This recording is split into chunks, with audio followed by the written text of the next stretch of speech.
press the bell icon on the YouTube app and never miss another update.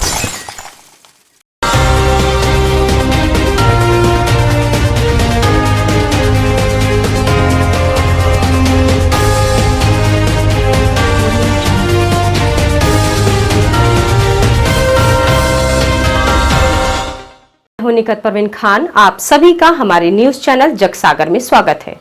चलिए देखते हैं आज की मुख्य खबर। मेरे प्रिय बहनों और भाइयों, बेटे और बेटियों, आज पूरी दुनिया, हमारा देश और अपना मध्य प्रदेश भी अभूतपूर्व संकट के दौर से गुजर रहा है। दुनिया ने कोरोना संक्रमण जैसा संकट शायद पहले कभी नहीं देखा। संकट महाविकट है। मैंने पहले भी चेताने की कोशिश की थी। सड़कों पर उतर के मैंने मास्क लगाने का प्रयास किया, सुरक्षित दूरी बनाए रखने की अपील की। मैंने अनाउंस करके भी इस संकट के प्रति चेताने की कोशिश की थी। स्वास्थ्य आग्रह करके भी संकट की विकटता की ओर ध्यान आकर्षित करने का प्रयास किया था। यह असाधारण संकट है और इस संकट से अगर लड़ना है तो तरीके भी असाधारण होंगे। कोरोना से लड़ाई सामान्य लड़ाई नहीं है, यह युद्ध है। और जैसे जब युद्ध होता है तो पूरा देश एक साथ उठ के खड़ा हो जाता है। आज केवल सरकार नहीं, सरकार के साथ समाज, हम, आप सबको मिलकर लड़ना पड़ेगा, तब इस संकट का मुकाबला कर पाएंगे। और इसलिए आज मैं आपसे प्रार्थना करने उपस्थित हुआ हूं। मेरे बहनों और भाइयों, इस संकट से निपटने के लिए आज पहली आवश्यकता है हम संक्रमण की चेन को तोड़ डालें। ये चेन ब्रेक करना आज अत्यंत आवश्यक हो गया है, क्योंकि अस्पताल भर रहे हैं, हम व्यवस्था बढ़ाने की कोशिश कर रहे हैं, लेकिन अगर संक्रमित मरीजों की संख्या इसी तरह बढ़ती रही तो हर व्यवस्थाएं छोटी पड़ती चली जाएगी। और इसलिए पहला हमारा संकल्प, हम संक्रमण की बढ़ती रफ्तार को रोकेंगे और इसका उपाय, हम घर में रहेंगे, अनावश्यक रूप से घर के बाहर नहीं निकलेंगे।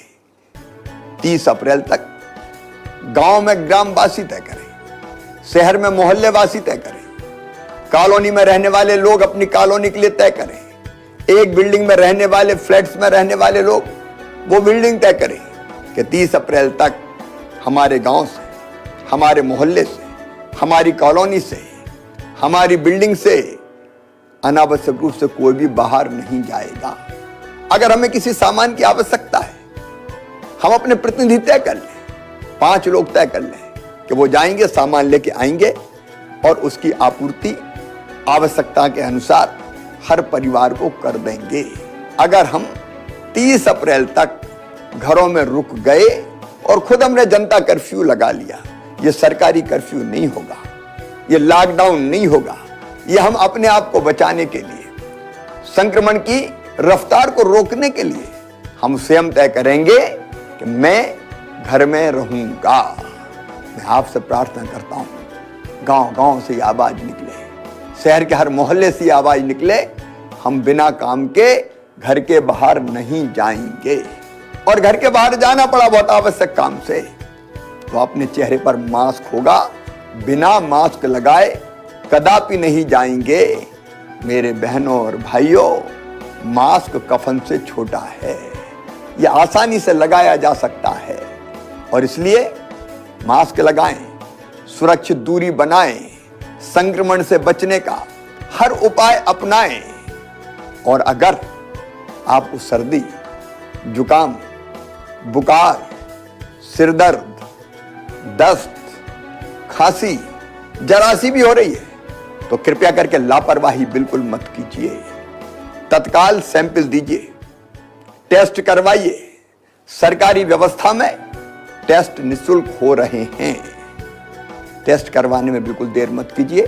और हां, एक बात और याद रखिए, टेस्ट करवाने के बाद अपने आप को अकेले में कर लीजिए, घर में अकेले रहिए, परिवार के लोगों से भी संपर्क मत रखिए, क्योंकि टेस्ट की रिपोर्ट आने तक अगर आप पॉजिटिव है और आप लगातार घूमते रहे तो पता नहीं कितने लोगों को कोरोना और ग्रसित कर लेगा।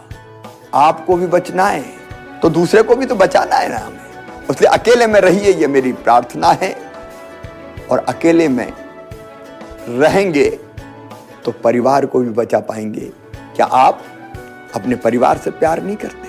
और हां, जैसी रिपोर्ट आपकी आ जाए और रिपोर्ट पॉजिटिव आती है तो घर में होम आइसोलेट हो जाइए, होम आइसोलेशन में रहिए। मतलब घर में अलग कमरे में रहिए, परिवार के किसी सदस्य के संपर्क में मत आइए। अगर आप उसको प्यार करते हैं तो, और परिवार वाले भी कितना ही प्यार करें, अगर हमारे परिवार से कोई संक्रमित हो गया है तो हम उससे नहीं मिलेंगे ताकि हम संक्रमण से बचे रहें। उसको अलग से भोजन दिया जा सकता है। जैसे ही आप होम आइसोलेट होंगे, हम ये व्यवस्था कर रहे हैं कि घर में ही आपको एक दवाई का किट पहुंचा दिया जाएगा। उस दवाई के किट में सभी आवश्यक दवाइयां रहेगी। होम आइसोलेशन में रहने वाले मरीजों को मेडिकल सलाह देने हेतु ई संजीवनी कॉल सेंटर से जोड़ा जा रहा है। हम यह सुनिश्चित कर रहे हैं कि कॉल सेंटर से टेलीमेडिसिन के माध्यम से डॉक्टर संक्रमित भाई बहन से फोन करके ये सलाह दे कि उसको क्या करना है, क्या नहीं करना है। आपके जो लक्षण है आप बताएं, डॉक्टर से सलाह प्राप्त करें। और हां, होम आइसोलेशन में दवाओं का किट आपको निःशुल्क पहुंचाया जाएगा, निःशुल्क पहुंचाया जाएगा। आप डॉक्टर द्वारा बताई हुई सारी सावधानियां रखें। जो दवाएं दी गई है उन दवाओं का सेवन करें। मेरा विश्वास है कि घर पर ही आप पूर्णतः स्वस्थ हो जाएंगे। और हां, यदि घर में रहने के लिए अलग स्थान नहीं है तो अभी चिंता मत कीजिए, बाकी परिवार को बचाना है तो आप कोविड केयर सेंटर में आ जाइए। 110 कोविड केयर सेंटर पूरे प्रदेश में प्रारंभ कर दिए गए। हर जिले में कोविड केयर सेंटर है।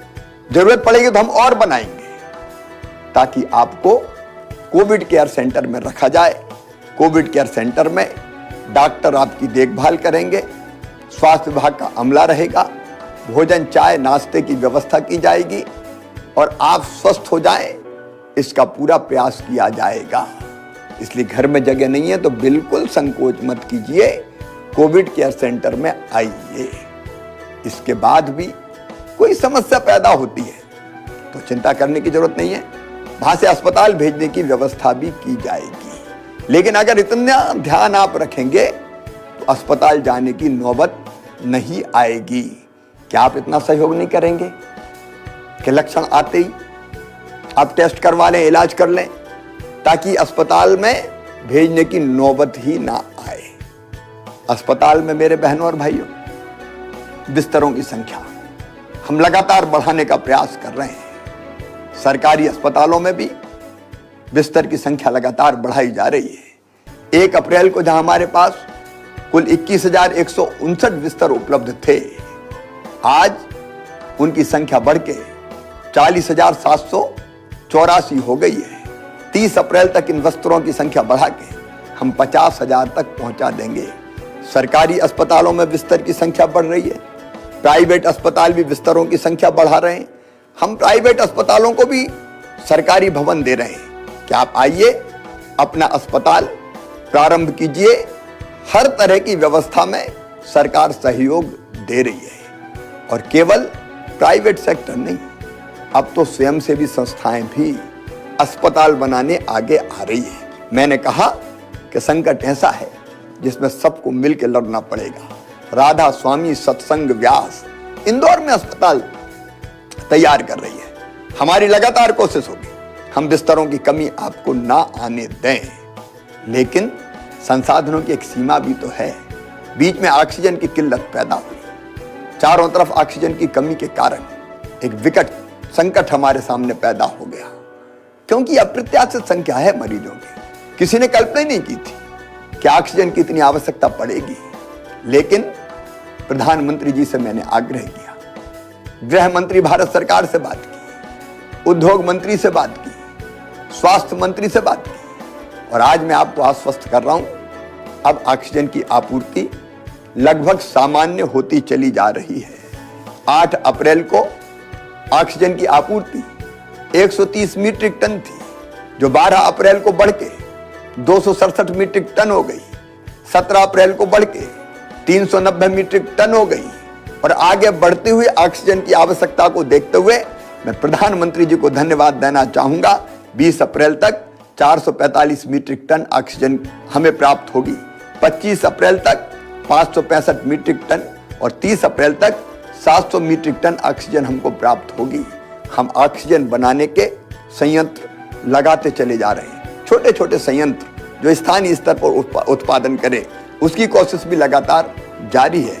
ऑक्सीजन कंसंट्रेटर खरीद के हम एक पेशेंट को अगर सामान्य ऑक्सीजन की जरूरत है तो हम वो भी ऐसे पेशेंट्स को अस्पताल में प्रदान करेंगे ताकि उसकी आवश्यकता पूरी हो जाए। हर संभव प्रयास हम करेंगे। इसके साथ साथ एक और दिक्कत हमारे सामने आई और वो थी रेमडेसिविर इंजेक्शन की। मेरे बहनों और भाइयों, इंजेक्शन की मांग बढ़ती चली गई। मध्य प्रदेश में इंजेक्शन बनता नहीं है, उत्पादित नहीं होता, हमको बाहर से मंगाना पड़ता है। पूरे देश में इंजेक्शन की कमी के कारण चारों तरफ चिंता व्याप्त हो गई। हमने लगातार कोशिश की कि कैसे हम इस इंजेक्शन की आपूर्ति को सुचारू कर पाएं। मैं लगातार बात कर रहा हूं, भारत सरकार से बात कर रहा हूं, स्वास्थ्य मंत्री से बात कर रहा हूं, प्राइवेट कंपनियों से बात कर रहा हूं और बात करके हम आपूर्ति लगातार करते चले जा रहे हैं। हाँ, जितनी आवश्यकता है उससे अभी जो आपूर्ति है वो कम है, लेकिन हमारे प्रयासों में कोई कमी नहीं है। हमने प्राइवेट स्टॉकिस्ट को भी ये इंजेक्शन मिल जाए उसके लिए भी ऑर्डर दिलवाए हैं, ऑर्डर दिए हैं। सरकारी सेक्टर में भी हमारे पास इंजेक्शन आ जाए, इसलिए प्राइवेट कंपनियों को ऑर्डर दिए हैं। अलग अलग दिन लगातार इंजेक्शन आ रहे हैं। भरपूर कोशिश हमारी रहेगी कि इन इंजेक्शंस की भी कमी ना रहे, बाकी दवाइयों की कोई कमी ना हो। इसके प्रयास हम निरंतर कर रहे हैं, लगातार कर रहे हैं। लेकिन मेरे बहनों और भाइयों, मैं फिर कहना चाहता हूं, इस संकट से निपटने के लिए हम सबको एकजुट होना पड़ेगा। हम परिश्रम की पराकाष्ठा करेंगे, प्रयत्नों की परिसीमा करेंगे, कसर कोई नहीं छोड़ेंगे। लेकिन मैं सबसे अपील करता हूं, सभी राजनीतिक दलों के नेताओं से अपील करता हूं, मतभेद के और कई विषय हो सकते हैं, लेकिन संकट की घड़ी में मिलकर एक हो जाएं। धार्मिक संस्थाएं, सामाजिक संगठन, स्वयंसेवी संस्थाएं सब मिलकर आगे बढ़े, आगे आए। मुझे खुशी है कि कोरोना वॉलंटियर्स निकल के सामने आए हैं, जिनने अपने आप को रजिस्टर करवाया है कि हम इस संकट की घड़ी में प्रशासन और सरकार के साथ खड़े रहेंगे। और वो कोरोना वॉलंटियर बहुत अच्छा काम कर रहे हैं। अगर आपको भी सेवा के काम में सरकार और प्रशासन के साथ जुड़ना है तो आप 181 पर कोरोना वॉलंटियर के रूप में रजिस्टर हो सकते हैं। आपको हेल्प डेस्क पर काम दिया जा सकता है, जागरूकता पैदा करने के लिए काम दिया जा सकता है, मोहल्लों में जनता की सेवा करने का काम दिया जा सकता है। हम में से हर एक को किसी न किसी भूमिका का निर्वाह निश्चित तौर पर करना है। मुझे पूरा विश्वास है कि संकट बड़ा है, संकट गहरा है, लेकिन हमारा हौसला उससे भी बड़ा है। हम कोई कसर नहीं छोड़ेंगे और मुझे पूरा विश्वास है कि संकट आया है, लेकिन मिलके एकजुट होके अगर हम लड़ेंगे तो इस संकट को हम पराजित करेंगे। इस संकट के दौरान हमारी कोशिश ये रही है कि गरीब की रोजी रोटी चलती रहे, उसके सामने रोजगार का संकट यथासंभव पैदा ना हो, और अगर वो पैदा भी होगा तो चिंता ना करे, सरकार कोई ना कोई व्यवस्था जरूर करेगी, जिसके बारे में मैं फिर अलग से चर्चा करूंगा। आज मैं फिर एक बार अपने सभी बहनों और भाइयों से प्रार्थना करता हूं कि संकट की घड़ी में हम सब आगे आए, संक्रमण की चैन तोड़ें, खुद जनता कर्फ्यू लगाएं और संक्रमित अगर हो जाते हैं तो तुरंत इलाज शुरू करें ताकि अस्पताल जाने की नौबत ही ना आए। मुझे विश्वास है कि हम सबके प्रयासों से ये रैन अंधेरी बीतेगी, ऊषा जय मुकुट चढ़ाएगी, पतवार चलाते जाएंगे, मंजिल आएगी आएगी। संक्रमण का अंधेरा हम आशा और विश्वास के प्रकाश से दूर करेंगे। मैं मीडिया के मित्रों से भी निवेदन करता हूं, सकारात्मकता का माहौल बनाएं। हम जानते हैं कि जहां एक तरफ संक्रमित भाई और बहन आ रहे हैं, अगर 3-4 दिनों से लगातार 11 से लेकर 12,000 के बीच में पॉजिटिव केसेस सामने आ रहे हैं तो 6-7 हजार रोज स्वस्थ होकर घर भी जा रहे हैं। और इसलिए आशा और विश्वास का सवेरा निश्चित तौर पर आएगा। मैं भगवान से भी प्रार्थना करता हूं, असदोमा सदगमय तमसोमा ज्योतिर्गमय मृत्योर्मा अमृतम गमय। हमें असत से सत की ओर, अंधकार से प्रकाश की ओर और मृत्यु से अमृत की ओर ले चलो। मुझे पूरा विश्वास है कोरोना हारेगा, हम जीतेंगे। बहुत बहुत धन्यवाद।